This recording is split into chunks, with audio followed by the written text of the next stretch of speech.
বগুড়ায় স্বেচ্ছাসেবক দল নেতা নিহত, স্বজনের আহাজারি, কান্নায় ভারী হয়ে গেছে পুরা গোটা এলাকা। মহাসড়কের গোকুল বন্দরে স্বেচ্ছাসেবক দল নেতা মিজানুর রহমান মিজানকে কুপিয়ে হত্যা করে প্রতিপক্ষ।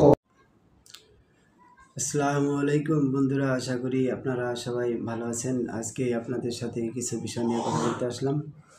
এদিন আমরা একটা জিনিস দেখি যে অনেক সময় দেখা যাচ্ছে যে কোনো যদি আপনার ছাত্রলীগ বা যুবলীগের কোনো লোকজন মারা যায়, এটা নিয়ে অনেকের খুব মাথা ব্যথা হয়।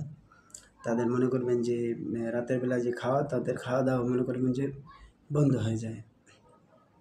কিন্তু আমরা আজকে একটা নিউজ দেখলাম যে বগুড়াতে আপনার একজন স্বেচ্ছাসেবক দলের আপনার সদরের যিনি আহ্বায়ক ছিলেন, তাকে সন্ত্রাসীরা অতর্কিতভাবে হামলা চালায়, এক পর্যায়ে তিনি নিহত হন। এটা নিয়ে কারো কোনো মাথা ব্যথা নাই।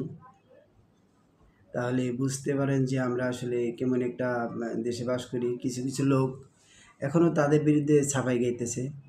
কারণ যারা দীর্ঘ আপনার যে 15-16টা বছর মানুষকে জ্বালাইলো, নির্যাতন করলো, নানানভাবে মানুষকে হত্যা করলো, সেখানে কোনো বিচার হয় নাই, কোনো মামলা হয় নাই, সেটা নিয়ে কিন্তু আসলে কোনো সমস্যা নেই, কারো কোনো মাথা ব্যথা নেই। কিন্তু আজকে দেখা যাচ্ছে আওয়ামী লীগের কোনো একটা লোক যদি কেউ আক্রান্ত হয় বা দেখা যাচ্ছে কাউকে কেউ আঘাত করছে, তারা 16 বছর যে পাবলিককে জ্বালাইছে, পাবলিকের তো সেই জ্বালটা খুব বেশি থাকতেই পারে।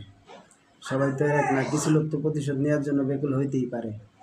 কিন্তু আজকে যিনি একজন মনে করেন স্বেচ্ছাসেবক দলের যে আহ্বায়ক মারা গেল বগুড়া, যেখানে বিএনপির ঘাঁটি, সেইখানেই মনে করবেন যে বিএনপির একজন নেতাকে নির্মমভাবে হত্যা করা হলো, সেটা নিয়ে কারো মাথা ব্যথা নাই, এটা আমরা বুঝতে পারলাম না। কিন্তু অথচ দেখা যাচ্ছে যে কয়েকদিন আগে আমরা দেখলাম যে ঢাকাতে একজন ছাত্রলীগ নেতা